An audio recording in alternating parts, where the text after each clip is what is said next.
Okay, with that, the first statement is Cindy Rickards. Oh, great. I thought I was last. I think you said Fred. Yeah. I thought it was. Oh, I'm sorry. I'm sorry. It's Fred. Oh, yes. Thank you. Okay, Fred. All right. First, I'd like to thank our hosts, the Civic Association, our moderator, Rich Meyer, and everybody who's participating in this process by watching and by submitting questions. So I'm Fred Bush. I'm running for Borough Council alongside Michelle Pananopoulos, Ira Winston, and Cindy Rickards to continue our successful work on sustainability and expanding Narberth's green infrastructure while protecting the qualities that make Narberth unique. Council's been very active since I joined 2 years ago, passing significant ordinances, winning grants, hiring our new and dynamic borough manager, Samantha Bryant. So I'll just give you some highlights of the work we've done that I'm most excited about and proud of. I've been a strong advocate for sustainability since joining council. We ran Wheels on Windsor, a pop-up bike lane trial last winter with support that I arranged from the DVRPC. And we're using that knowledge to set up another bike lane trial on Haverford Avenue. This follows up on grant-supported bike infrastructure throughout the borough, put in through a grant that Michelle wrote. We've installed public electric vehicle charging stations, again with grant funding, which will support the borough's own transition to electric next year. We've replaced the borough's streetlight fixtures with energy-efficient LED lights, saving a lot of money, and switched borough-owned buildings to renewable energy. I'm also happy to report that Narberth was just awarded a Montgomery County grant to install green stormwater infrastructure that will make our streets safer and more attractive, while also helping to fulfill state mandates to clean up our stormwater runoff. I wrote the grant application, and I drew on a number of planning documents that Narberth has developed over the last few years, including its climate action plan and pollutant reduction plan. All of this planning will be paying dividends in better projects that benefit from deeper scrutiny put from community members and are more attractive to grant giving agencies. But government isn't just about doing the work that you're excited about. It's about meeting the challenges that come before you. And for us, the biggest challenge was the COVID pandemic. Narberth's government took early action to limit mass gatherings and indoor meetings and promote masks.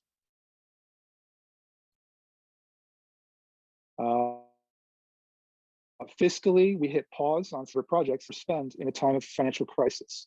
We opened up outdoor dining options for restaurants, which have proven to be a very popular addition to the downtown area. We've acquired new AV equipment for hybrid council meetings, which allow for attendance both in person and via Zoom. Narberth has had the lowest COVID rate in Montgomery County over the course of the pandemic and reported 0 COVID cases last week. The borough is healthy financially as well. We're running a surplus.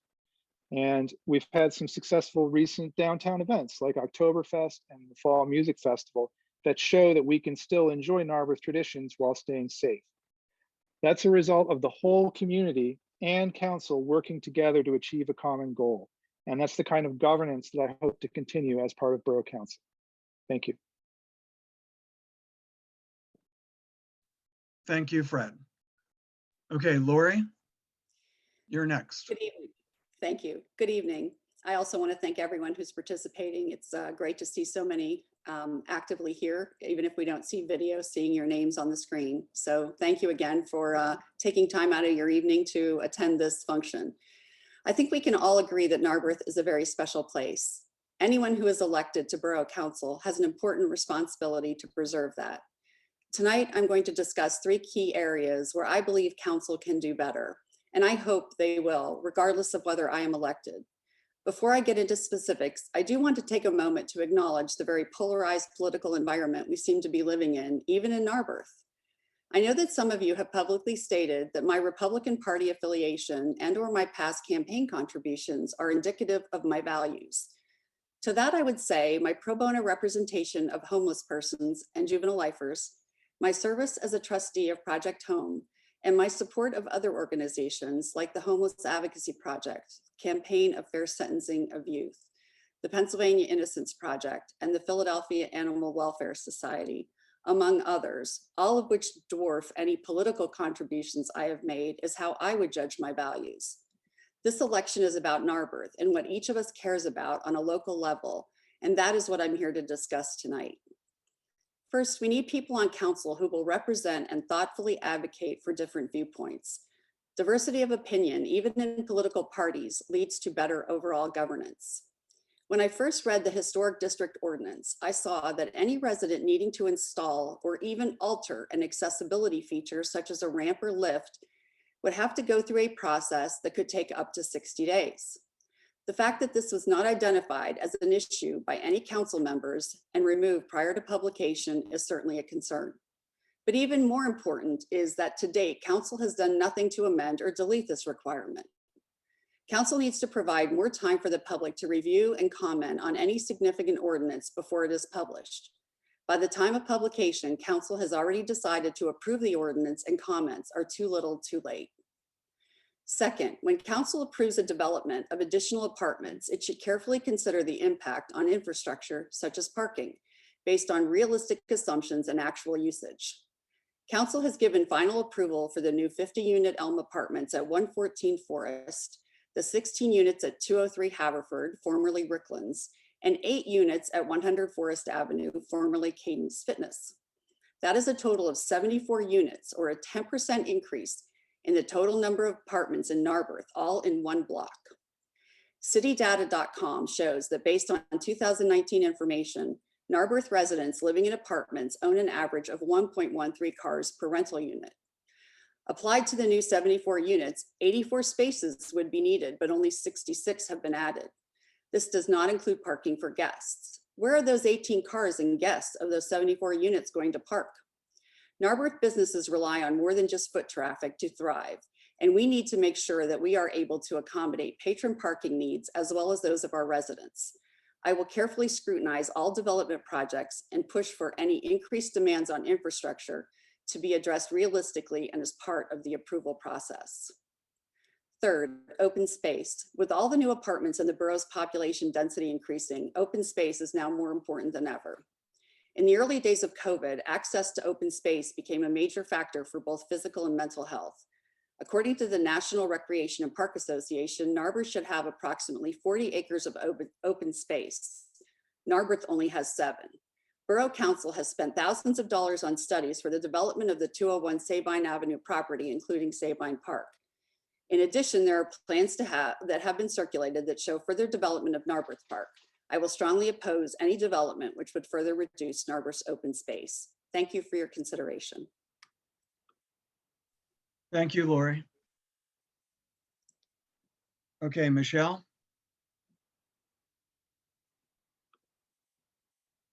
You have to unmute. Sorry, I was looking for my mute button. Hi, thank you, Rich. Hi, it's good to be here with everyone. Thank you again to the Narberth Civic Association, and thank you so much to everyone who's tuning in tonight and watching and will watch the recording. I appreciate so much everybody's participation and involvement in this community. I've lived here in Narberth for almost 15 years. I've raised my 3 kids here. I have 2 boys in high school now and a daughter in middle school. And from the beginning of my time here, I've always wanted not just to live in Narberth, but to be involved in this community. And from my first days here, I've been involved from helping the Narberth Greens organization, Marion Elementary HSA. I was a judge of elections for Narberth 3 and the board of the Narberth Civic Association. I served in the Narberth Zoning Hearing Board. So I've been actively involved in governance and volunteer life of this community from the beginning of my time. And just a little more about me. Before I became a full-time mom and community volunteer, I was actually a litigator at a law firm in Minneapolis. And in the very near future, I hope to be returning to the practice of law, although not to Minneapolis. I'm staying here. For the past 4 years, it's been a joy and a challenge to serve as a member of Borough Council.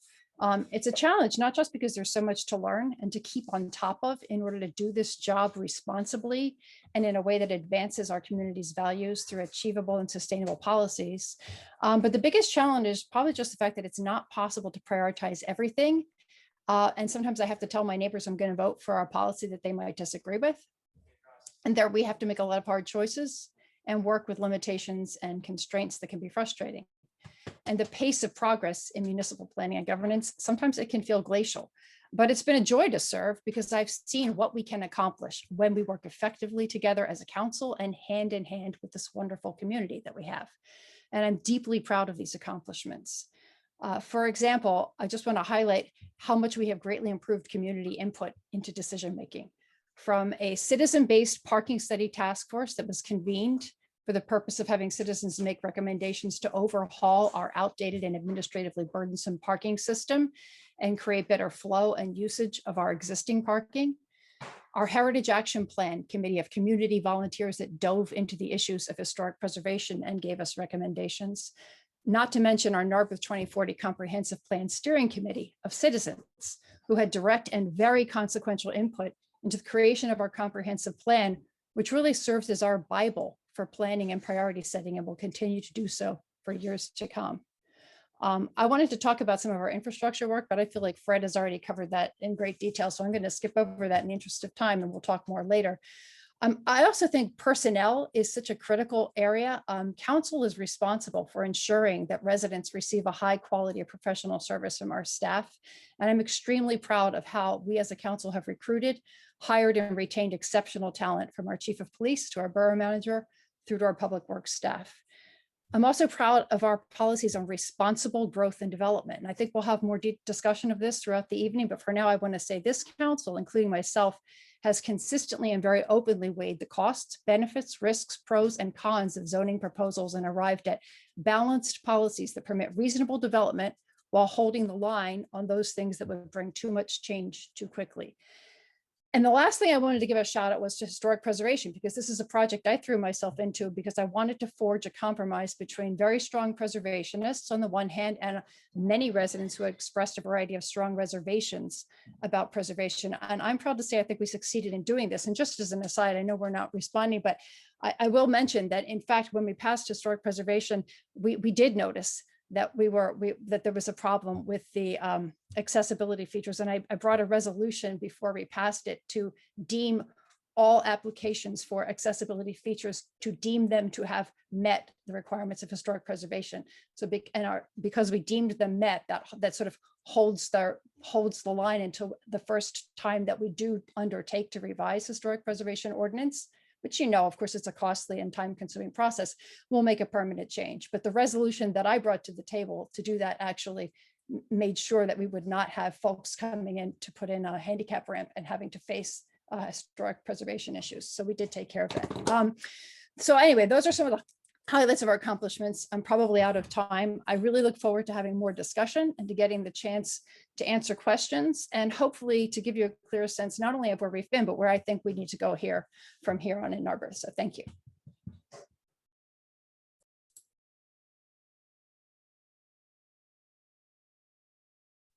Ira, you're up next. So my name is Ira Winston, and I would like to be considered for a seat on the Narberth Borough Council.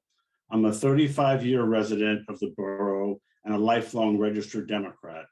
I have prepared for my candidacy and service for the past 5 years by attending or viewing nearly all of the Borough Council meetings and many of the committee and commission meetings. I currently hold the appointed position of Treasurer of the Narberth Borough Industrial Development Authority. Through this exposure, I have learned that there is exciting and important work coming to fruition. Continued fine-tuning of our form-based zoning, implementing the comprehensive plan, developing an open space plan for the community, replacing the Narberth Avenue Bridge, and developing a responsible stormwater management plan. It is this agenda that motivated me to run. My experience in facilities, data analysis, project management, and finance at the University of Pennsylvania for over 40 years complements the skill set of the incumbent slate. I have managed operating budgets in IT and facilities and construction projects in excess of $250 million. What I learned most from this work experience, as well as my experience as president of a condominium association, is that strong outcomes are achieved when diverse viewpoints are heard, solicited, and addressed. One of the things that I love most about Narberth is how passionate we are about our borough. I promise that I will consider the opinions of Narberth residents and business owners in the council's decision-making and execution processes. I am a firm believer in data-driven decisions, and I have been a tireless advocate of this approach in my professional life. I pledge to gather and analyze data in order to make collaborative, transparent, and sound decisions and plan. My passion is to keep Narberth strong for the next 50 years. I am so excited to see the young families continuing to choose Narberth to raise their children, and friends who choose or plan to stay in Narberth for their retirement, including my wife and myself. Thank you. Thank you, Ira. Cindy? Hi, everyone. Thank you again for spending your evening here on Zoom. I'm Cindy Rickards, and I'm asking for your support to re-elect me in my seat in a second term of council. We've learned since the election of Donald Trump that our democracy is fragile. And after the fair election of President Biden and the subsequent insurrection, we see now that we need to be vigilant. And this election cycle reminds us of the importance of local elections and hyperlocal offices. Throughout my 4 years on council, I'm proud that what we've accomplished, the policies, the practices, which reflect the democratic values of our Narberth community. In my term on Borough Council thus far, I'd like to name some of the things that we've accomplished. We've adjusted our form-based zoning in response to our comprehensive plan while meeting the desire of the community by reducing building heights. We unanimously resolved to maintain or increase green space in our public parks, most notably with our resolution for the Sabine Avenue property, open and green space. We partnered with the Narberth Business Association during COVID in an infrastructure grant matching program to support our businesses during the pandemic. We passed the first plastics legislation. We passed one of the first mask ordinance. We're committed to environmental stewardship, as you heard Fred outline, as evidence in our new EV chargers, our streetlights, our bike grant station, our complete streets bike lane project, our repaving process plan. We've modernized our budget process. We've explored multiple tax tools to support seniors and lower income residents per our comprehensive plan. We've hired a borough manager who will help support council in obtaining grants, increasing communication, leveraging the resources of our community. We've committed to a transparency, and we've created and facilitated open houses. The fall open house is actually this Friday in the park from 3 to 5. We've coordinated detailed newsletters that go out weekly while supporting the Narberth Civic Association and obtaining equipment so citizens can view meetings at home. We voted in a historical preservation ordinance, which I hope we have time to really detail and give some more context to that work later this evening. We supported a new transparent reporting system software that you should all see soon. And I think most importantly, and one of the largest conversations we have is that we really utilize the comprehensive plan that was developed by our citizens, not council. And we point to that plan in our budget, in our policies, and our practices. Most notably, we've used it in how to support a thriving downtown. That plan was clear. We want to keep a small business owned downtown. To do that, we said we need to have thoughtful development. We used what all the research and the evidence suggests is a transit oriented dense population. Our parking data demonstrated that we were able to do that. We're creating policies under the leadership of Michelle's parking task force to ensure that we can support our small business owners with more shoppers that are going to visit downtown. We are utilizing the comprehensive plan that citizens have created to introduce legislation, policy, and practices. And it's my hope to use my experience and historical knowledge to continue these efforts on council in the next 4 years with my colleagues, Fred, Michelle, and Ira. Thank you. Thank you, Cindy. Thank you, candidates. So we're going to go a little differently than we did in the primary because these questions are going to be open to anybody who wants to answer them and wants to comment on them. But we are going to go, I'm going to call on people in the order that you just went. So the first question is, looking back on the last 4 years, what do you think was Narberth Borough Council's greatest accomplishment? And looking back on the last 4 years, what do you think was Borough Council's greatest failure? So Fred, you're up first.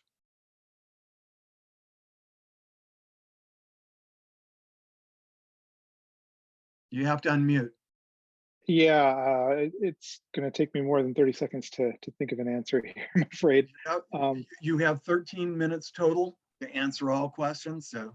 I think I'm just going to pass this and let those who've been on for a full 4 years Okay. go ahead and answer. Lori, you're next. Would you like to comment? You have to unmute. Yeah, There. thanks. I've unmuted. You know, it's hard to actually say because I wasn't here for the full 4 years. I came back to Narberth in 2017, I guess, and wasn't altogether that active when I first arrived back here. I've lived here for a total of 20 plus years, but for a while I was living in Devon and then came back to Narberth after a hiatus, and in part because my first experience when I first moved to Narberth in 1986 was really fantastic. I thought it was a wonderful town. So it reminded me a lot of the home where I grew up. And also I love the fact that it had a historic history with railroad workers because my dad was a railroad engineer for 44 years. I grew up in a small town in Northwest Pennsylvania. So when I came here, I loved that little bit of history that kind of gave me another connection to back home.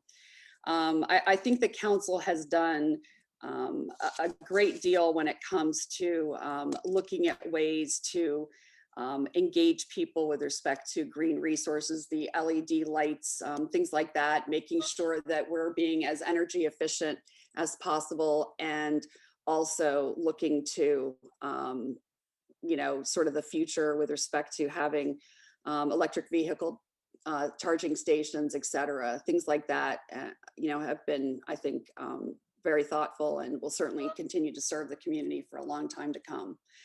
I do think that they have dropped the ball with respect to really communication with the residents. And I think that that is something that is very, very important that needs to be sort of re-engaged. And it's not just about sending out something or telling people they can go to the borough website and find, you know, this or that or the other.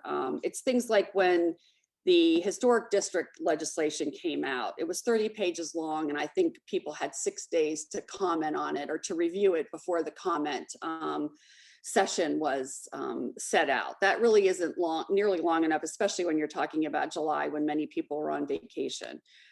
I think that, you know, in terms of things that have been done and have been adopted, that things could have been done a lot better. And that's one of the reasons why I think that a little diversity of opinion would be helpful overall. And that's one of the reasons why I'm running. Thank you, Lori. Michelle?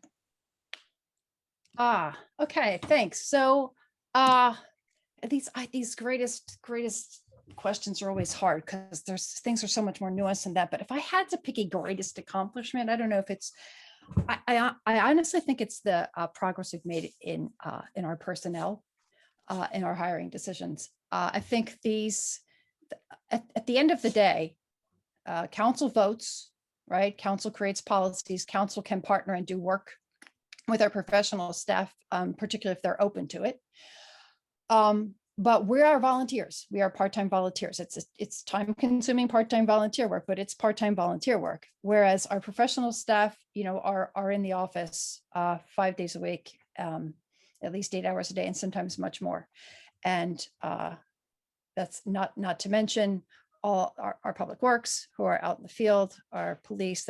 We have many employees. I really think that when I look back to where we were 4 years ago and where we are now, I think we have professionalized the staff of the borough in ways that we're already seeing the benefits of. We're seeing a borough manager who is working effectively with council to establish a grant writing policy so that we can see what grants are available, see how they meet our goals and values as expressed in our comprehensive plan, as given to us by the public, as discussed at meetings, come up with a coordinated strategy for the timing of grants, to ensure that we have budgeted for any matches that come from the borough, and to sort of do this in a very mindful, strategic way.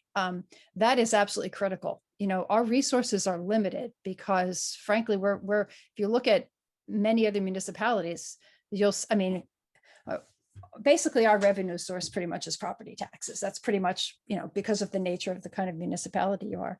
And if you look at other municipalities and compare our revenue to theirs, you see that they have many more ways to grow revenue, right?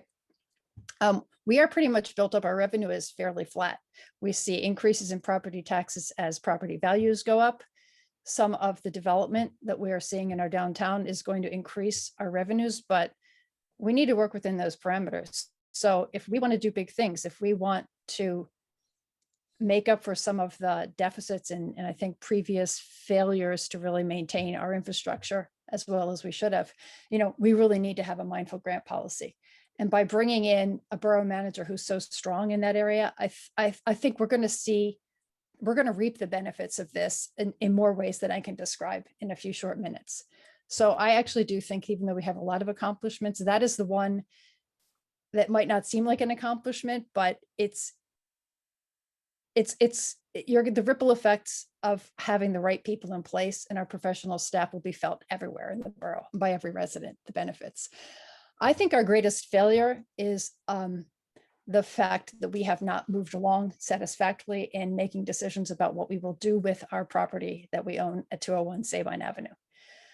I don't know how much we'll discuss this. I think that this will probably be a topic of discussion throughout the night. I hope so, because I really think we've really reached the point where we need to have more and more frank and more honest and more respectful and more productive discussion around this. Council has, as you probably know, we had a process that lasted for, oh gosh, I think close to a year of trying to solicit input from stakeholders, including tenants, near neighbors, the community at large. This was done through several meetings, a public open meeting, a survey that went out borough-wide where we collected a great deal of input. But the bottom line is, you know, we've done a financial analysis. We've had a financial analysis performed by, you know, professionals who are competent to do so. And it's quite clear that financially, the situation is not sustainable into the future. And so we need to make decisions, and what the contours of those decisions are open for discussion. Nothing has been decided yet. But I think that we've known that this is something that we need to decide for 3 years. And I think that we have not made sufficient progress, in part because it has become a hot button. It has become controversial. There have been there has been misinformation put into the community, flyers that have gone up that have made claims like, there's a rumor that council is building a, I don't remember, like a 5-story condominium corner to corner. I mean, things that are absolutely fictional. And of course, when people see that, if they think there's some truth to that, they become very, very concerned. And at some point, dialogue breaks down, and we have to have honest, respectful, clear dialogue around 201 Sabine Avenue, because, you know, we want open space. Council has passed a resolution to preserve or expand the open space at Sabine Avenue. It's a 3.5 acre lot. I mean, it's our best chance to have recreational space and open space, but that won't happen on its own because there are financial realities. There are also other uses that are supported there now that are important to the community, such as childcare, such as the Narberth Community Food Bank. So if we want to meet the maximum number of needs, if we want to meet the community's needs, we really need to have a rational, data-driven, like fact-based, honest, respectful dialogue about 201 Sabine Avenue. And I think that we have really, I think that in many ways we have failed to facilitate that as a council. I think we have been too afraid, honestly, too afraid to show the leadership that I think we need to show on that issue.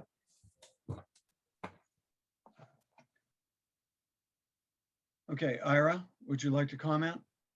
Right. So before Michelle spoke, the idea that I thought of, that I came up with as the greatest accomplishment was hiring Samantha Bryant. So I'm sorry to repeat what Michelle is saying, but my interactions with her since she's been hired have been wonderful. And I'm very encouraged that if I were to become a member of council, that the things we would decide could get implemented, because Samantha is that kind of person who listens and knows how to implement things and bring things to closure. If you just look at her weekly updates on the bridge, you can see that she's a person who knows that she needs to keep people informed, and she keeps things moving forward. I told her that what we really need on the bridge is a nag, to nag all these different places to keep the thing moving. Like, it's called project management actually in the industry. And she's very good at it. And I'm very excited that we have someone like that who can keep a project like that and many other projects moving forward. In terms of the issues that we have, I think the part that's troubled me in my times attending these meetings is that the borough, at least until very recently, has had almost no reserves. And in fact, has done what you'll almost call like payday loans, where they had to borrow money to meet payroll during certain times of the year because the payroll taxes because the property taxes hadn't been collected yet. So Samantha is trying hard to move us out of that mode. And I think council is also, going to try to use some of the money that we recently got from the federal government to help us get out of that mode of having zero reserves. Thank you, Ira. Since we're discussing 201 Sabine Avenue, and I will tell you in the chat, we have gotten a number of chat messages about 201 Sabine Avenue. So let's just open up that discussion. And I want to say this before the question comes out, that the budget for Narberth in 2021 is on the Narberth website. I encourage everybody to go to the website and look at the budget. The budget for next year, or for 21, included $270,000 in rent from 201 Sabine Avenue, which is 6% of Narberth's budget of approximately $4.25 million. So the question is, what are your ideas about what to do with 201 Sabine Avenue? And we'll open that up to Fred first. So I'm happy to jump in, but I don't think Cindy got a chance to respond to the first question. Oh, I'm sorry. I'm so sorry. That's okay, Rich.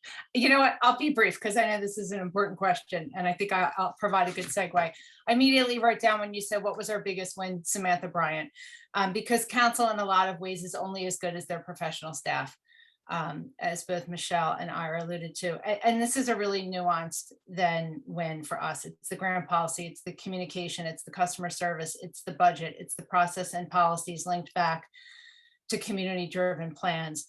That has been our greatest accomplishment. Our greatest failure, look no further than the word cloud, folks, of the Sabine 201 meeting, where we took the advice of the professional staff. We hired a firm that wasn't quite a match. In that 201 Sabine meeting, we had folks coming in, getting information that had been stapled to telephone poles with gross misinformation that really sent tensions high. We saw data that was not representative of our community, that just had things like skate park and dog park, splash park on this word cloud. And it was really the moment where afterwards council said, this was a massive mistake. We should have trusted our gut. Let's backpedal, do that fiscal analysis, hit the restart, and co-create and co-develop a vision that is fiscally responsible, that will benefit generations to come, leaning upon and always, again, referring to that, I believe it was 2016 or 2017 resolution that we will maintain with the goal of increasing green space on that property, which I think is a good segue into your question, Rich. Okay. 201 Sabine Avenue. The floor is open for you, Fred. Thank you, Cindy. All right, thanks. Well, let me set the table a bit with some financial analysis. We did get a financial analysis of the a few years ago, we had a KCBA, an engineering firm, look at the building complex, the former school at 201 Sabine, and look at the necessary repairs that needed to be made there to keep it functioning as a rental body. So right now, the borough rents it out to tenants, and in order to do that, it has to be in good condition. You can't just let it fall apart. We have a responsibility to our tenants to keep the building in good order, and they identified millions of dollars in repairs. I mean, this was before we did the roof repairs. So there was damage to the roof. We had to do an entire roof replacement project. Several $100,000 worth of repairs. We just got a financial analysis, and if we were to do those repairs that were identified, it would cost us about $2 million to do those repairs. That's not saying, well, we're making 270,000 now, we would be losing that 270,000. That's saying that the net result, the overall result to the borough would be down about $2 million. So financially, that's a very difficult proposition. I think we're going to need to look at what we can do. We're going to have to look at a new model for the building. We can't continue renting it to tenants and make these repairs. It's just not financially reasonable for us to subsidize, those tenants to the extent of $2 million. The problem is that these are community partners who've been here for a long time. There are people who rely on Wonderspring for their childcare. They've been a good partner for us over the years. So we're going to need to try to reach out to see what kind of grants are available, whether there are grants that can let us maintain sort of a community use of that space. I mean, it's not an ideal layout for a community building of any sort. It's great for a school, or great for what a school was 50 years ago, but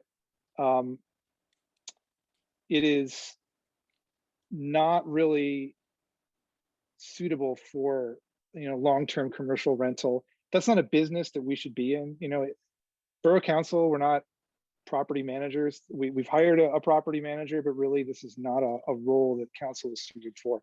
So I think we should be looking for a way to transform that building space into more of a community space through the use of grants. And Samantha Bryant has identified a potential grant that we could use that would allow us to do that. The rest of the property is a green space. Well, okay, so we've got a big parking lot, which I think no one is super happy about. And then we've got the green space, which is an essential part of the community. My vision is expanding the green space, limiting the parking, and reducing the footprint of the building, or trying to set up a right sizing the building, I'd say, seeing if we can create a community space with the assistance of grant funding while expanding the green space on the property. Okay, Lori?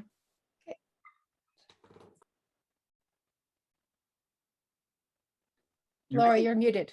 Thank you. I think I'm unmuted now. So a couple of things. One, I like what I'm hearing with respect to expanding green space, because given the amount of green space that we have in this community, it's woefully really inadequate for the number of people that we have here, especially when you consider all the closed houses that we have, row houses, et cetera, where they really don't have much of a functional yard in any way, shape, or form. And then the addition of these 74 new apartment units that are in downtown Narberth, they also are going to need access to green space. So I think that's important. I understand the sort of the difficulties when you're presented with an existing building and people are in it. But overall, it's my understanding, and I think Fred indicated this as well, which is the costs to maintain that property exceed the revenue stream that's going to come into it for quite a long period of time. So eventually that is, doesn't make financial sense with respect to what the borough should be doing. So I think that serious work does have to be done. I have, wasn't on the borough and wasn't part of the, various studies that were initiated, and certainly have nothing to do with any of the rumors about, what's been thought of or what's been going on. I have heard at some point that someone was discussing that, and maybe this is one of those wild rumors, but I'll just put it out there, that somebody was discussing low-income housing for that area. And as a person who is on the board of trustees of Project Home, I know a lot about low-income housing, and you can't just plop it down in the middle of a place like Narberth and hope it's going to work. So I am concerned if the idea is just to sell it off and, have some developer do whatever they want with it. That would be very concerning to me. I think it's important that that we do what we can to preserve our green space, and also to figure out what makes sense for the long term for the residents of Narberth. And I think that they have spoken pretty loudly that having the green space and open space is pretty darn important to them. Thank you, Lori. Michelle? Sure. So yeah, Fred, just a little, I can't believe I'm correcting your numbers. It's actually more like $4.7 million for and it's deferred maintenance and repairs. And we wind up it's not like if we do them, we kind of have to do them. And I think that one of the ways that when I said I think this was a failure on our part is, by not making decisions, we are every day increasing risk. Okay. So we did this roof repair. It was exceedingly expensive. It was like $600,000 or something for the roof and the soffits. And it was over budget, right? Because this is now likely to happen, right? I mean, the costs the KCBA put in their report are not, they're probably on the low end, right? These things tend to run over. And if we don't plan for repairs, what winds up happening is we wind up having to do them as things break, which is the worst way to maintain a building, but the costliest way, right? Because things break, and then you don't have sometimes if it's a heating system and it's winter, you are not going to have the luxury of finding the best deal to get that fixed because you have tenants and you have an obligation. In addition, the way that you sequence repairs to a building is something you want to do mindfully. So you're not opening up a wall, fixing something, and then opening it back up again, in a year. You want to think this through. So you want to do the repairs right, want to do them on a plan. If you're going to do them, you want to do them. And in order to do that, you're going to need to borrow money up front. We do not get the benefit of tax-free loans because we operate as we would if we did not operate that as a revenue generating property.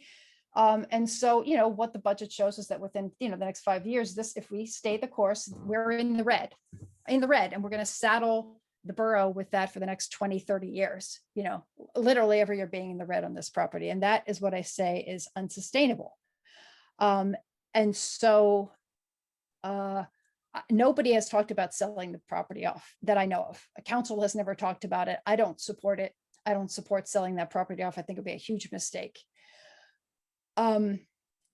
And council is absolutely committed to maintaining or increasing the amount of recreational open green space that's public space there. The question is, how do we do it? I mean, you could bite the bullet and say, look, let's just turn the whole thing into a park, figure out a way to make up for what we currently have as, about 4% now of our operating budget. It's a little less now, Rich, because we're already starting to pay down the roof. We're now needing to start to make repairs on the roof. So now it's just starting to eat into it bit by bit, right? But let's say we need to make up that operating revenue, figure it out. It may require a tax raise. We turn the whole thing into a park, and that's it. Now, the problem there, the only problem I see is that there are some uses there that the community has expressed to us they feel strongly are really important, and that they serve the community. Having a childcare, which is becoming increasingly difficult to find affordable childcare. We house the Narberth Community Food Bank there, and some folks feel strongly that they should stay. So that's just a discussion we need to have. I think there are possibilities to look for a partner. So for example, let's look. Wonder Spring actually entered into a partnership where they partnered with both for-profit and nonprofit and a variety of, I don't know the full contours of the deal. It's called New Market West. It was in West Philadelphia. And it was an entire sort of development that included some, I think, market rate housing, there may have been some affordable housing, there was some commercial development, and Wonder Spring got this great new facility out of it too. And they were a partner in this development, right? I mean, these deals come together by people who know how to put them together, who know how to finance them, who know how to find the right developers, who know how to do things that have a community orientation, right? That are that where developers have some perhaps long-term lease capacity to extract some rents, but there are restrictions on what they can do. There are so many possibilities. And I think that for us not to at least explore and look at those possibilities as a way to not have to lose that revenue stream, to not have to lose those community facing services like childcare. I mean, if you look at it, if you look at the lot in its entirety, it's 3.5 acres. Right now, we have a very large sprawling building taking up the area that is most close to the community. And we have a lovely but small park that's sort of wedged up next to Montgomery Avenue. And in some ways, when I look at that property, I think, well, gee, I wish that if there was a childcare and a food bank, gee, I kind of wish that was over on Montgomery Avenue. I wish the rest of it was all just a giant park. I think we should, because we are where we are with this property, I think we should explore all of these possibilities in an honest, open way and trust that nobody on council wants to sell it. Nobody on council wants to cover cover the lot with condominiums and retail. That's not happening. There's no secret plan to do that. Please believe that. We are all here to do the best thing for the community, to serve as many of the community's needs as possible with this last sort of precious piece of real estate that we all collectively own for our needs now, and to serve our needs for our children and grandchildren into the future. So I hope that we will now turn the page and work together and make decisions before those decisions get made for us. Thank you, Michelle. Ira? Right. So, my colleagues have kind of captured most of the issues, but I just want to echo one thing that Alex Ting said in the chat. How can we supplement our financial resources to do this? That's the issue. And that she captured it in one sentence very nicely. And that's what council has to figure out, is how to achieve these goals, the open space and the community space, but yet in a financially responsible way.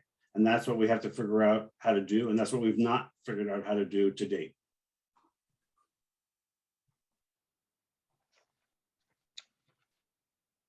Cindy? Thanks, all. There's a reason why other municipalities are not landlords. We are in this incredibly unique situation in Narberth where we are in fact serve as landlords into a property that is, again, as we said, 4% up to 4% of our budget. And that's not a fiscally responsible model, right? Our budget should not depend on tenants and rent. I mean, we were concerned about this relationship and dependency prior to the pandemic, where we all know office space is now become something that we're redefining or eliminating, moreover. And I think, Lori, when you said, there were suggestions of affordable housing or selling it off, I think that's actually an example of what was part of the issue, in that there were these rumors. No one on council has ever mentioned affordable housing or, for example, selling it off. And in fact, I think the only thing we've been extremely consistent on is two things. One, we had the resolution that our goal is to maintain or increase green space. We say it monthly. And the second is that we are firmly committed to co-creating a vision for that property. This is one of our greatest resources, is this 3.5 acres at Sabine Avenue. And we are all committed to co-creating what that future looks like. To Alex's question about, yeah, that's great. How are you going to pay for it? Right? Because that's the literally and figuratively the $1 million question. I'm going to point back to when, Rich, you asked what's our one of the things we're proudest of. It's Samantha Bryant. One of the reasons why she was the most attractive candidate that we had all seen is her record of grants. She, in fact, her concentration at Penn was on municipal finances. Her ability to creatively leverage the resources of grants and partnerships is remarkable. I have complete faith that together with community input, Samantha's expertise, and this seated council, we will create a future that all of our kids and grandkids are going to enjoy. Thanks. Thanks, Cindy. I'd like to turn to some of the questions in the chat because I want to make sure that everybody feels as though they have been heard, because this is a community meeting. So this question has been asked by a couple of different people. What is council doing to preserve the infrastructure of the parks, the green space, the tennis courts, the other recreational facilities? So let me throw that general question out and specifically, two people have asked about the tennis courts. So I would like you to address that. So let's start with you, Fred.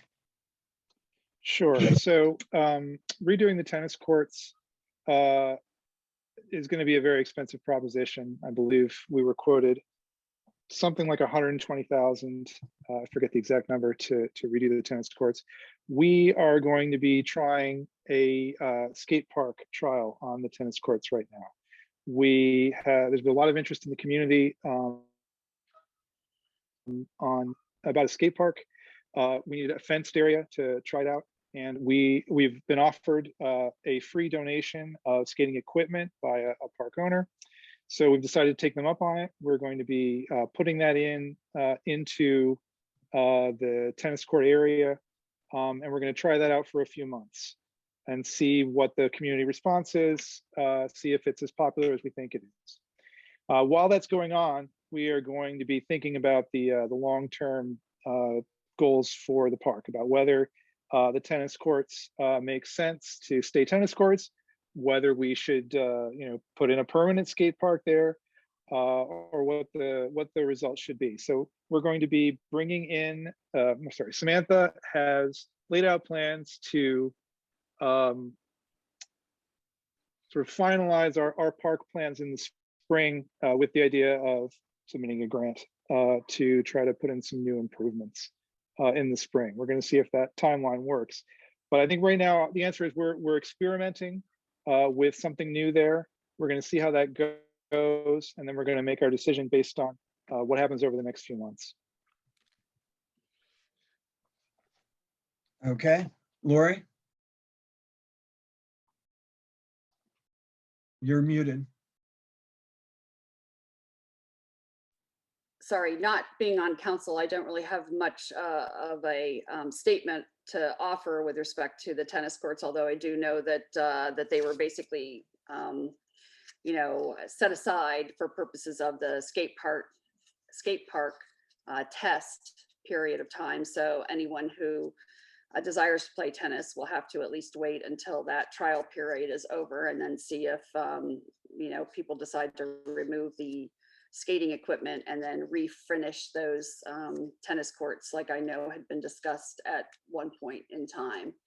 I think that one of the things that is, very important, again, as I said, open space before, and I do think I would like, I guess, other council members who might know more about this. I believe there's a 2040 plan that talks about further development of Narberth Park. Is that the case? And if so, how much of Narberth Park is going to be subject to further development? We'll throw that open to the other candidates. All right, Michelle, you only have 2 minutes left total, so you can comment on this question or not. Well, I'm going to let somebody else address Laurie's question because I only have 2 minutes, but I do want to say, because I'm going to beat this drum again, here I come. The park planning process is intimately tied to Sabine Avenue because it's a 3.5 acre lot that gives us the potential of having potentially as much as 3.5 additional acres of open space. And if you were to do a park plan and look at the tennis courts and you knew that the tennis courts, but they don't need to be resurfaced. And we're putting a skate trial there because the tennis courts they need to be completely dug up down to the substrate compacted report. That's why it's so expensive. They are too old and too far gone, right? So we're not going to do any more damage with the skate park. That's why we're putting it there, because there's a fence and you can't do any harm. If you're at that point, then, and if you have 3.5 acres up at Sabine Avenue, you might think, gee, maybe it'd be better to put the tennis courts up there where they're not in a flood zone, in a floodplain. So I would like to think of us as, I would like us to think of our park planning as a park system, not two separate parks, but a system of parks, and where it makes the most sense to put different uses for the community, both for environmental reasons and just location of people. And that's sort of another reason why I keep beating this drum about making decisions on Sabine Avenue, because once we know the direction we're going in there, we know how much acreage we have, we know where it's located, and we have a much better idea of how we can plan our park system comprehensively. Thank you. Ira? Sorry, no, I don't really have anything to add, sir. Cindy? Sure. So I'll start by saying in 4 years of council, prior to that, I can't even count how many borough meetings. I've never heard anyone say they were going to build on, excuse me, Narberth Park. Excuse me. So that is in fact news to me. Sorry, of course I get a hoarse when I talk. But I just want to kind of highlight some of the things that my colleagues said, which are really important to infrastructure, and tell a quick anecdotal story. Michelle and I were newly elected borough council members. We went to a weekend retreat, a boot camp for borough council members. The facilitator said, how many of you in largely Republican districts? 75% of the room raised their hand. He said, your job's so much easier. This is great. Republicans don't want high taxes. They do not expect services in response. It was a joke. He said, now you Democrats, do you remember that, Michelle? He said, you Democrats, this is a little trickier. And we laughed. So that's the answer with infrastructure. We could raise taxes and have a brand new bathroom and a brand new, as Michelle said, gutted tennis court and repaved. But that's not what we want to do. And we don't want to do that because one of the items identified in our comprehensive plan was allowing people to age in place, to access a diversity of market, of affordable housing, so different types of families and different individuals and neighbors could join our community. But what was brought up, and I just want to underscore without reiterating, the tennis courts and the skate park and then the green grass, is how we then, if we're not going to raise taxes to do this stuff, we need to partner. The skate park is a great example. That was David Bordeaux.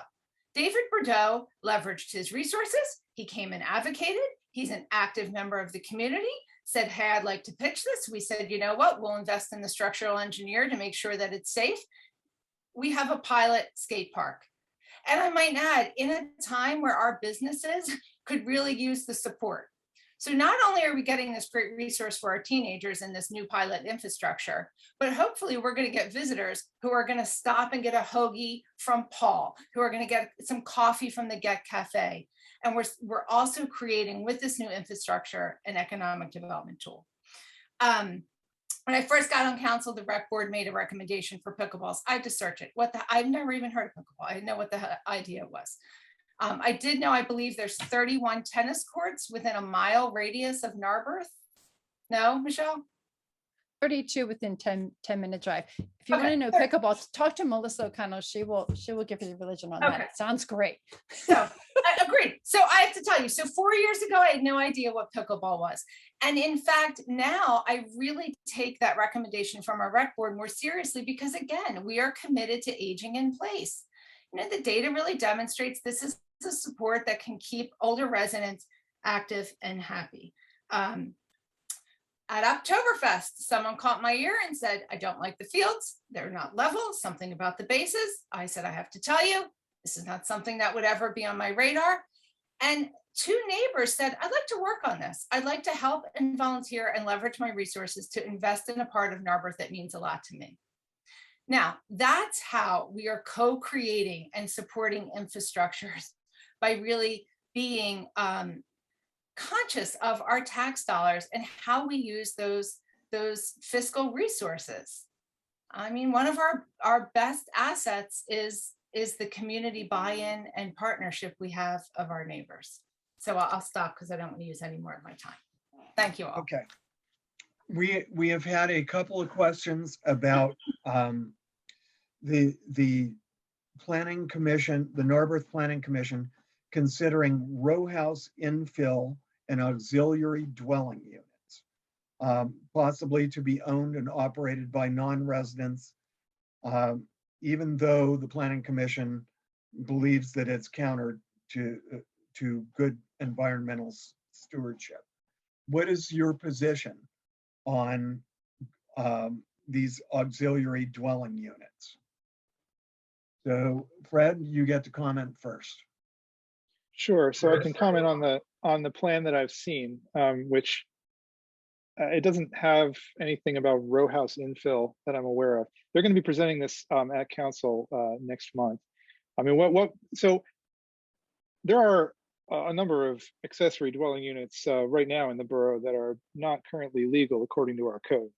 So it would be nice to create standards that would allow, our inspectors to go in and say, are these safe dwellings, to make sure that these are appropriate units. And I think the ultimate goal is to make it easier for people to have, a family member, aging family member move in with them, or, to allow, aging in place, as Cindy's been pointing out. Accessory dwelling units are an important part of it. And I believe that the current plan is for them to be, so whoever owns, sorry, I'm getting a word that I'm a little unstable here, my internet connection, so hopefully you can still hear me. But we're looking at something that would allow the owner of a lot to create an accessory dwelling unit that would be part of that lot. This wouldn't be some sort of outside entity that would own it. This would be the owner of the lot, and probably having a family member live there alongside them. So I think it is a use that is already happening in the borough. It is something that I would like to see properly regulated. Okay, Lori, I don't have anything further to add on that. Michelle? Sure. Yeah. It's funny, about 4 years ago at the candidates forum. By the way, you only have 1.5 minutes, so you may want to. Oh, whatever. At the candidates forum, one of the first questions that I got was, what do you guys think about granny pads? And I remember it was granny pods, and I was like, what's that? So ADUs, I think that properly regulated ADUs do provide a benefit to the community. But I would definitely absolutely think that they should be only operated by people who live there. The row house thing, I think, Fred, people are getting this from this new thing. This is just like a draft. I mean, it's drafty. It just came out. I don't know. There's something that the Planning Commission has proposed called a MEWS, MEWS, that would be like a sideways row house. I don't know. I don't know what I think about that because it hasn't been explained to me. I don't have any idea what it would be. It sounds a little ducky, but we'll see. Then they've also provided looking for an infill housing type called a cottage, which is an idea to sort of permit smaller houses on smaller lots to provide more variety in the housing forms that we have. So this is a great example of how, if you're interested in things like this is sort of the time to sort of start paying attention to what the Planning Commission's draft is and the discussion, and give her input, so that as it's developing, we sort of know how where people stand in and get productive suggestions as it moves along. Okay, Ira? So I don't believe that anything they're proposing would change the lot coverage percentage that's limited by the code. So you'd have to build this on a lot that was not using up its full allotment of lot coverage. But again, I have not seen this full proposal yet, so it's hard to say more than that. Okay, Cindy? Sure. I'll just say I look forward to looking at ADUs, and we need a policy and we need to enforce the policy. We're living in this kind of purgatory space. We need to develop out that policy and then hold folks accountable, or give folks the supports to do it safely. But I think it's a fabulous opportunity for, again, aging in place, a disabled family member, and I look forward to talking about it more at council in the next coming meeting. Okay. We had, let me turn to the next question. New houses being built in Narberth take up a larger amount of space than the houses that they replace, leaving smaller yards and less permeable surface, which has an environmental impact. What is your position with respect to changing the zoning code to increase setbacks and increase the required permeable surface?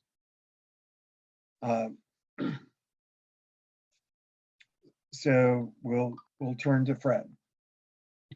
Well, this is going to happen a lot less now, thanks to our Historic District Act and our preservation ordinance. So you're no longer just allowed to tear down your older house and replace it with a McMansion. It's going to go in front of a historic review board, and you're going to have to show that there is some sort of essential reason why you have to do that.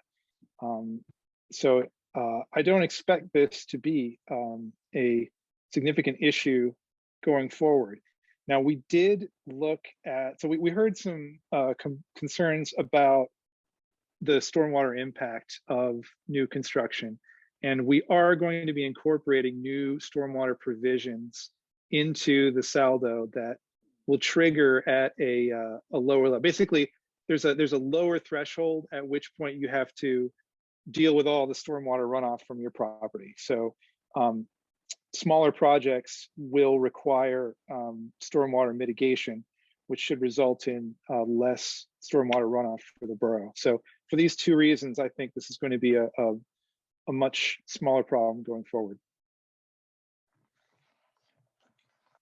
Okay, Lori?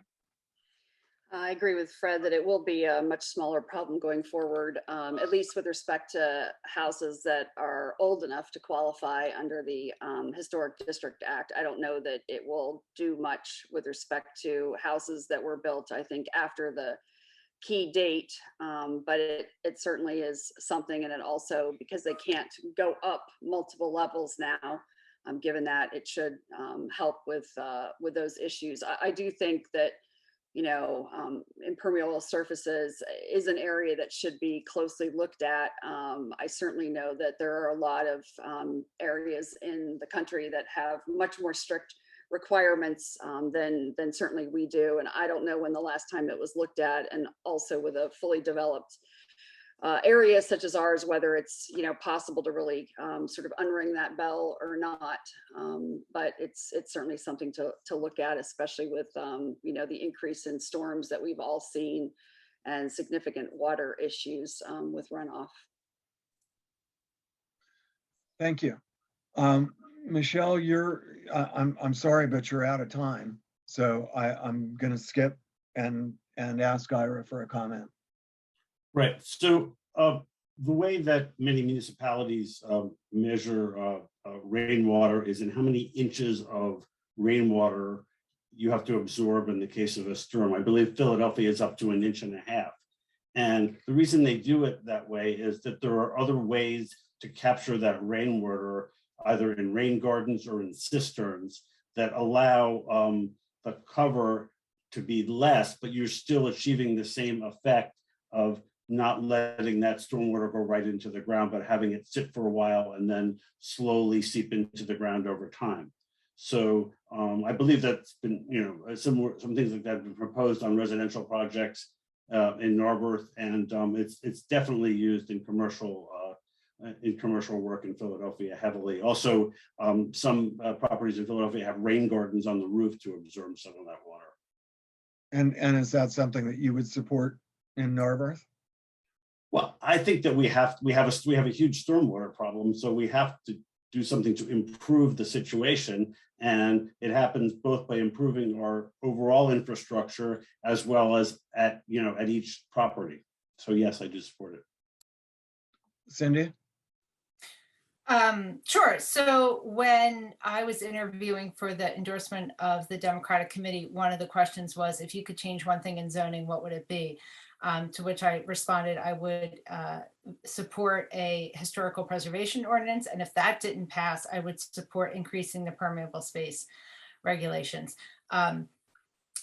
I believe 80% of the dwellings in Narberth are going to be protected by historical preservation. Those that are not, I believe, again, to Fred and Ira's point, our stormwater management is going to address issues of concern with open space and rain runoff. Thanks. Okay, thanks. There has been a question asked. What about, are there any plans in place for tear downs along the south side of Haverford Avenue, meaning from Revivals through American Family Market? So I'm just going to ask that question, and let's, Fred, you get to Sure. take it first. So the borough received I forget a very early sketch that would involve development on that property. However, that plan requires the use of the parking lot that's back there that is currently being leased by the borough, so it's not available to them. They can't do this plan right now. So there's nothing that's been approved, and the project that we've seen cannot go forward right now because they don't own, they don't have the rights to the space they'd need to build it. So they've proposed something, but it can't happen right now, is the short answer. Does anybody else want to comment on this? I'd like to comment on this, Rich. Go ahead, Sam. So Fred is accurate, in fact, but I just wanted to point out to folks again that when 14 Forest, Bob Keegan and Tim Rubin, who purchased the Haverford Avenue properties from George, we coordinated on council, finance and administration, we coordinated a meeting with those two developers and the business association. We had a meeting in the Get Cafe, it was packed. And what Bob and Tim said was, you need to understand something. Our amenities are downtown Narberth. It's not a pool, it's not a gym, right? Our amenity in apartments is a thriving downtown. And what Mr. Rubin explained, who does this for a living, that said, agreed, there is tremendous deferred maintenance on the south side of Haverford Ave. I mean, this is, business owners have asked us since my time on council to please support them in communicating with the landlord to help with deferred maintenance, right? We all know that side of the street needs some attention and love. And what Mr. Rubin said to the Business Association is, I have an invested interest in doing that maintenance and keeping you. This happens all the time. You can maintain those businesses while doing maintenance and improvements to the physical building. I think that's incredibly important for us to recognize that we had the folks who are building the apartment complexes downtown who are going to provide shoppers, who Gina told me in the family market. My only hope is if everybody in that apartment can buy half a pound of cheese once a month, our business is going to increase, right? Our businesses don't feel thriving. And this was before the pandemic. What the developers communicated very clearly to the Narberth Business Association is that it is in their best interest to support them in staying in Narberth while investing in the community. I mean, let's think this through here. We can't charge, a developer cannot charge, not we being the government. Don't start that rumor. A small business owner, to be able to afford rent, has to have a tremendous margin of profit. By putting an apartment on top of a small business, you allow a developer to profit off of the apartment and keep the rent low. We did a Sun study. You can see behind me, we have retail on the first floor and an apartment on the second floor. The plan submitted is just that on Haverford Avenue because this council actually lowered the heights and said, no, we want to go down, not up on Haverford Avenue. This is going to allow somebody to come in, pay a little love to buildings that need a tremendous amount of it by building an apartment on the second floor, keeping rentals down on that Haverford Avenue so we can support the Tracys and Daves, the Drews, the John McShays, and the Brooks, and keep our town thriving. Thank you. Thank you. I just want to make a quick comment to those who have have asked specific building questions in the chat. We're not going to be able to get to those tonight. And one of the things that I'm going to ask all of the candidates to tell the people who are attending this Zoom is where they can communicate with you. So give your email address or website so that people can communicate with you about your specific positions on specific things, and they can raise these specific questions. Okay. I would like you to comment upon what, besides council, some of the experiences that you have had volunteering for various things in Narberth. And we'll start with you, Fred. Well, I got started because I was going to the park every day with my daughter. When we moved here, she was in kindergarten. It was her favorite thing to do to go to the park. And there was her seats open on the recreation board. So I joined the recreation board, thought, well, I'm here all the time. I'm happy to give my opinion and do my part to support the parks in Narberth. And, I became chair of the recreation board. I worked with Narberth 2050, which is an environmental advocacy group. That's another way I was speaking in front of council on behalf of sustainability measures that came from Narberth 2050, came from the community members. In addition, I volunteered at New Horizons, the senior center, did some cleanup and setup work there. So, since I moved here, I've been basically involved in helping out, and I joined council 2 years ago. Thank you, Fred. Lori? Hi, basically since I returned to Narberth, I basically took on a new job, and then obviously we had COVID in the middle of everything that developed. So there wasn't a whole lot of opportunity to run out and volunteer during that time, sadly. I think we all realized that created an opportunity for all of us to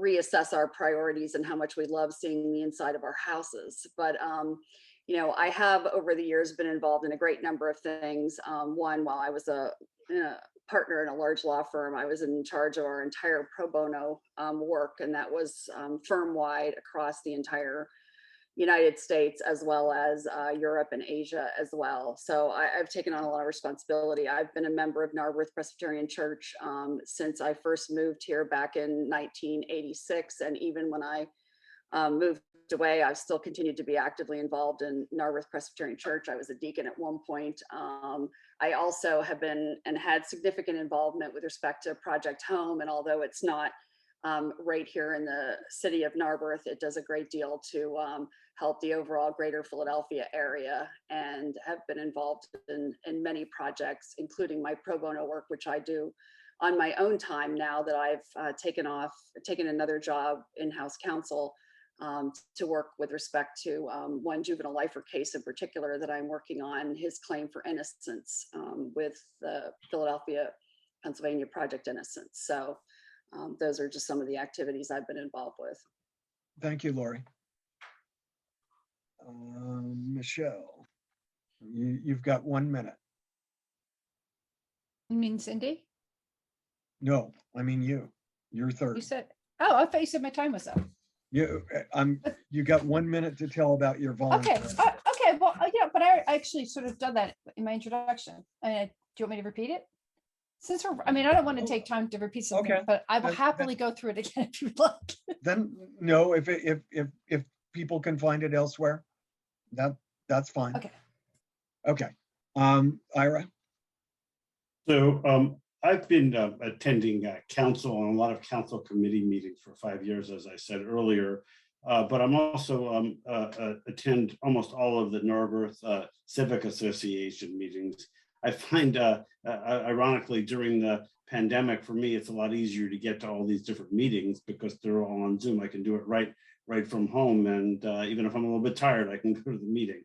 I'm also treasurer of the Norberth Industrial Development Authority. And since I joined that group, we helped to fund the EV charger that were installed downtown. Outside of Norberth, I've been very active in an organization called the Jewish Relief Association, which delivers 3,000 boxes of food to needy people once a month. And I would go there, one Sunday a month. One Sunday a month, for the last 15 years. So those are my major activities. Thank you, Ira. Cindy?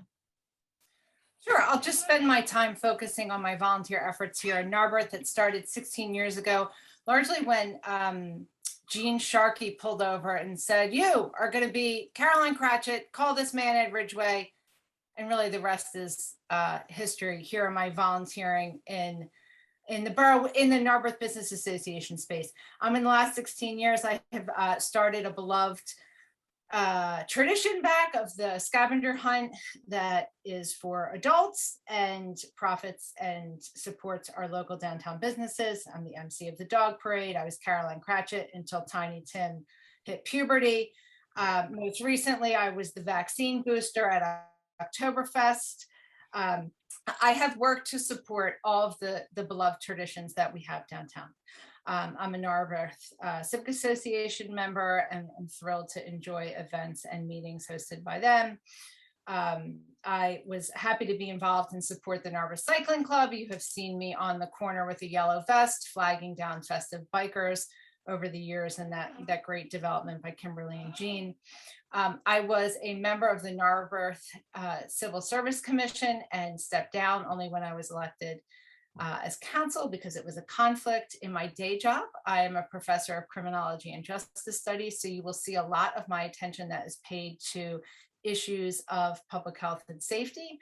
And I think that my experience with the NBA and other civic organizations really reflects, I think, a theme you'll see in my approach to governance, which is leveraging the resources of a community.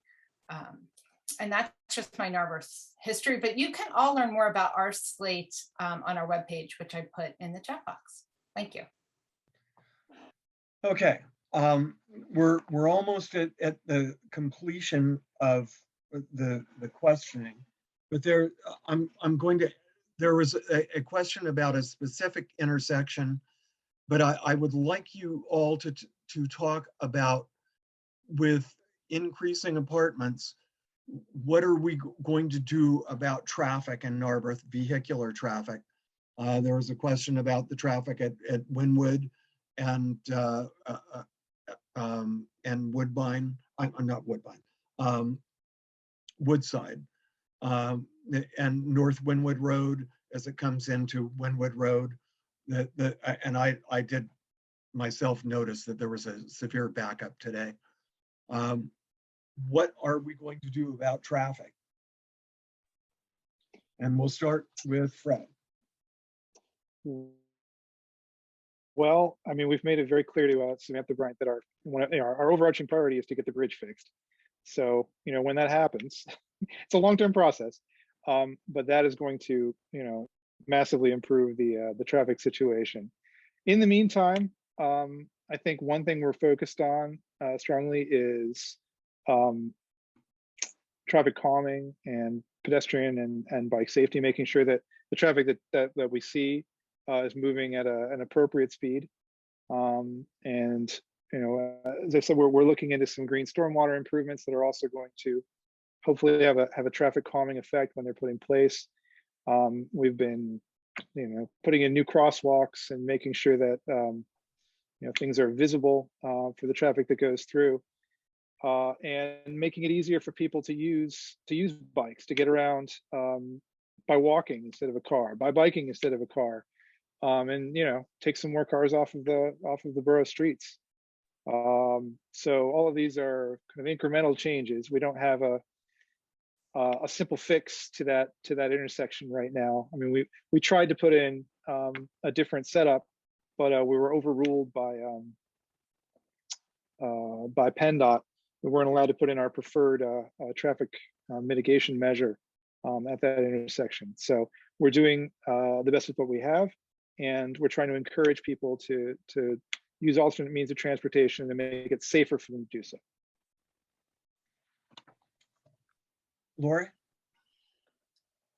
I think this is a very significant issue, and I do believe that we have to look at being a little bit more creative. And for instance, there are certain roads that are that offer parking on both sides and are 2 lanes, and they don't remotely qualify for being 2 lanes. Somebody always has to pull over, somebody has to pull in, somebody has to pull out in front of someone else. There really isn't a good solution for that. And I'm afraid it's only going to get worse with the more cars that are going to be coming into that downtown area, especially that one block that's going to have 74 new apartment units within the next year or so. Some of them, 50 of them starting in December, I'm told. So I do think it is something we have to look at seriously. I agree that getting the bridge fixed will certainly help.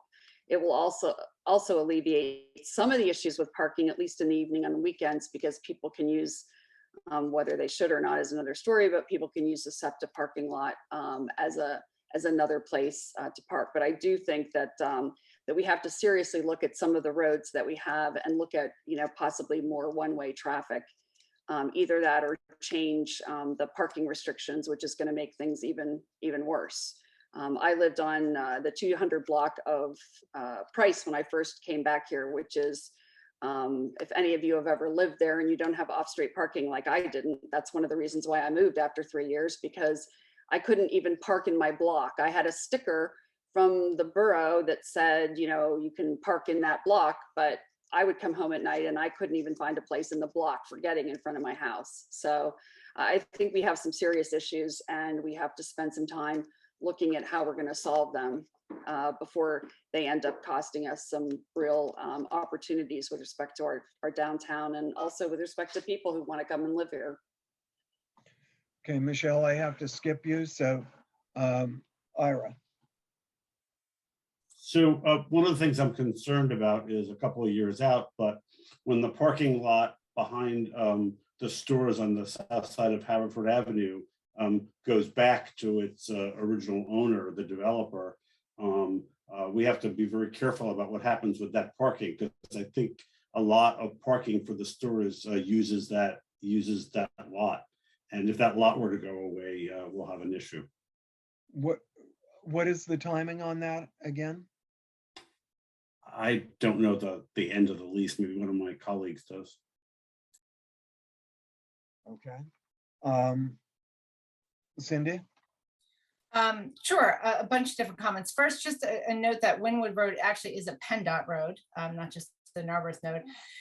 And I hear the anxiety and the fear of the apartments and the development. And it actually echoes a lot when Price Crossing was developed, and folks thought for sure that would really increase traffic and it would be really very dangerous. But what I want to communicate to folks is that we're doing a couple things to both look at parking, which we have a fabulous study, and the data on the parking, it is not as grim as we think.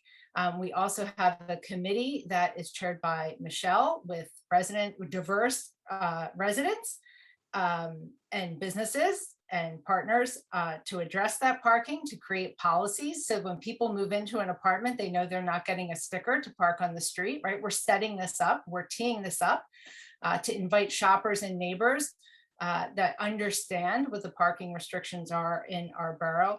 But I also want to spend a little bit more time talking about something that Fred alluded to, which is a perspective we have, which is really important, coming from our now Public Health and Safety Committee. Because what this committee does is recognize a lot of things. But one is that we are a privileged community, and that our biggest resident complaint is about traffic and parking. And that is a privilege that many communities would trade with us. So what we've done is say, let's look at this beyond traffic violations needing police or law enforcement. How do we then leverage our goal to address issues of stormwater and utilize curb cutouts, curb bump outs? That is one of the best and most effective traffic calming. So when you're driving down Windsor Avenue and you see these beautiful tree bump outs, not only is it addressing stormwater, but it's slowing down traffic. It makes Windsor Avenue a little bit less appealing to cut through Narberth. This is the way that we are now approaching problems in the borough. It's through community solutions, between leveraging the resources of multiple committee members' expertise and interests. And I think I'm being cut off here. I'm sorry. Yes, you are. Thank you. Yes, you are. Sorry. Okay. We have now come to the end of the questioning. We're ready for closing statements, and we are going to end this real close to 10 o'clock so that people can actually get some sleep tonight. Because I know I've kept some people up past their bedtimes, not me. So Cindy, you get to go first. You've got 3 minutes. Thank you. It is me. I will out myself as I'm sad I'm not in pajamas at 9 p.m. It is my hope that I am reelected and I can use my experience and the historical knowledge that I've gained over the last 4 years on council to continue our efforts. We are amidst much change in our borough. I think it's exciting change. I think it's necessary change. What scares me more than the uncertainty of change is this idea that we would die on a vine, that we would be a community that people did not want to invest in, that we were in a community with vacant storefronts and members that weren't interested in getting involved and supporting. I'm interested in maintaining and supporting our new management, this historical development, our post-pandemic recovery, with a commitment to re-envisioning public-private partnerships in space and our soon-to-be new bridge.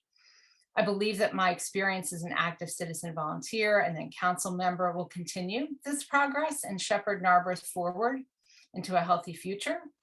My slate running mates are Democratic candidates who have proven their dedication to our town in multiple volunteer roles over the years. They regularly attend council meetings. They've served on committees, commissions, and boards. We provide the experience to lead Narberth into a post-COVID and sustainable future. And Lori, I have to agree with you. I think a diversity of opinion is absolutely necessary. And I am very proud to say this seated council does not always agree, but what we do is we respect one another's perspectives.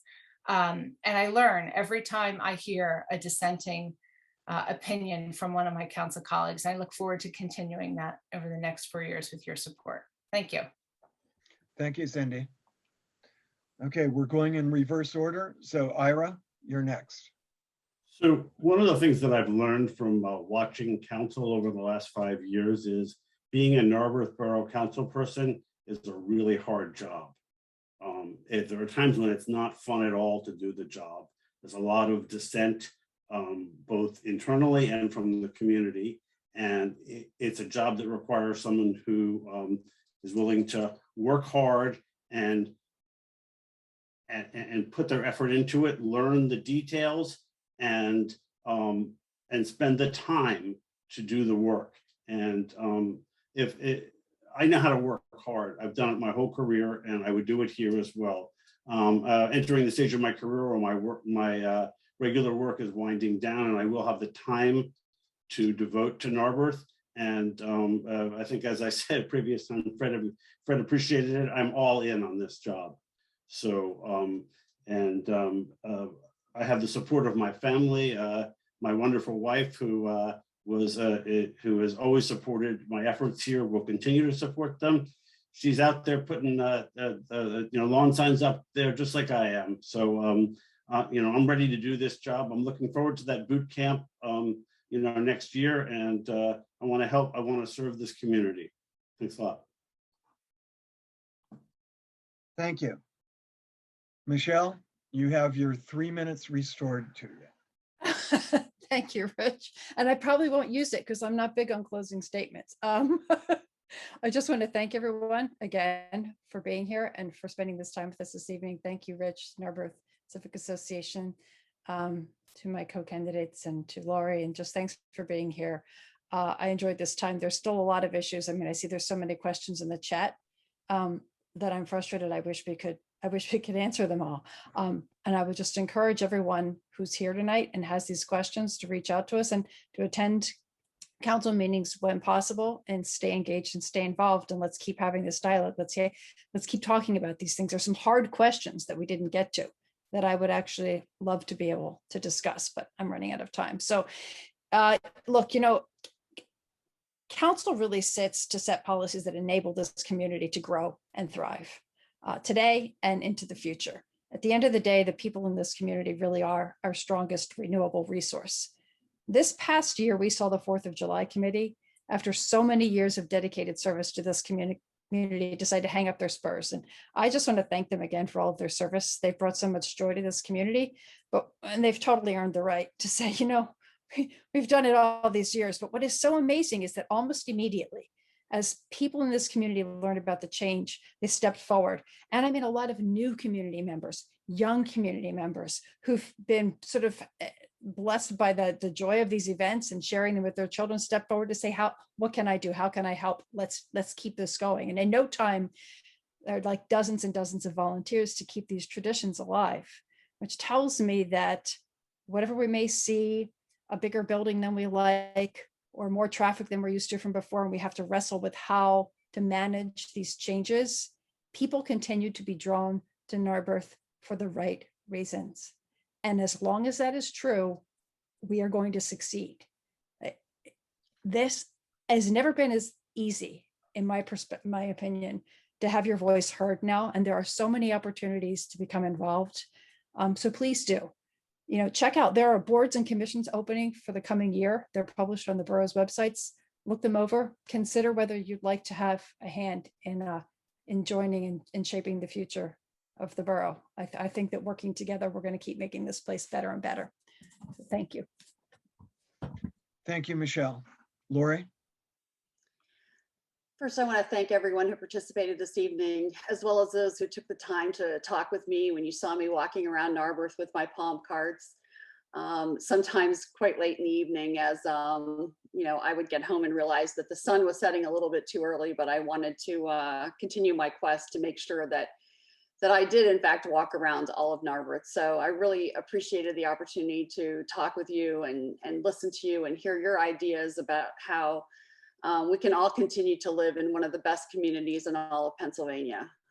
I believe more strongly than ever that the true treasure of Narberth is the sense of community and the level of volunteer participation we have in so many areas that makes this such an exceptional town.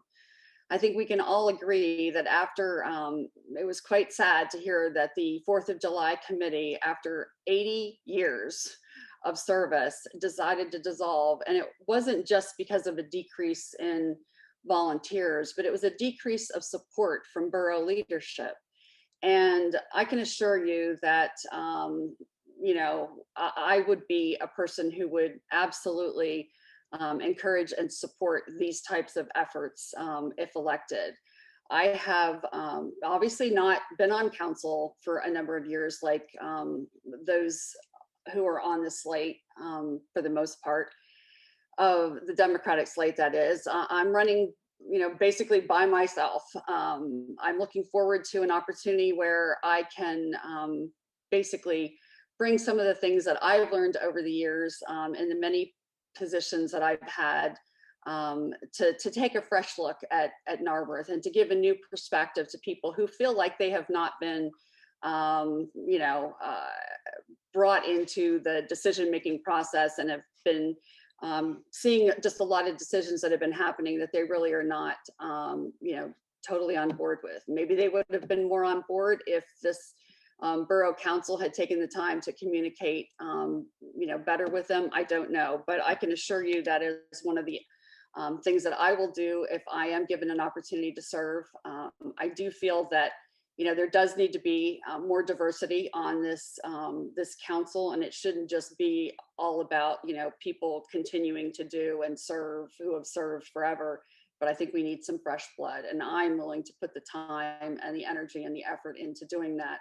and to reinvigorate the town's involvement in the important decisions that we're going to be facing as a community going forward. So thank you for your time. I really appreciate it. Thank you, Lori. Fred? Sure. I'll be brief here. Thanks again to our moderator and to our timer and to everyone who's here and asking questions in the chat and participating in this discussion. It's much more of a discussion feel than I think a debate usually is, thanks to everybody's incisive questions in the chat. So I hope that by watching this forum, watching the way that Cindy, Michelle, Ira, and I interact, you've gotten a sense of how we work together respectfully and build off of each other's ideas. If you want to see more of how we interact, how we deal with these issues, all of our committee meetings, all of our council meetings, they're all linked on the Civic Association's page. The Civic Association records them all. They're on a YouTube page as well, so you can go back and see. One reason you might want to is a lot of the topics that we've covered today are things that we've gone into in more detail at committee meetings. There's been a parking study task force that was chaired by Michelle. It's following up on the results of a parking study that we had done by a consultant. Stormwater, after the tropical storm that flooded much of Narberth. I led several months of discussions in the infrastructure committee looking for possible ways that we could tackle this, which led to the changes in the saldo. Everybody's concerned about development. This is a frequent topic at council meetings. We've made many changes to the form-based code based on some of the development that we saw. We passed the historic preservation ordinance after a large amount of community discussion and a lot of debate.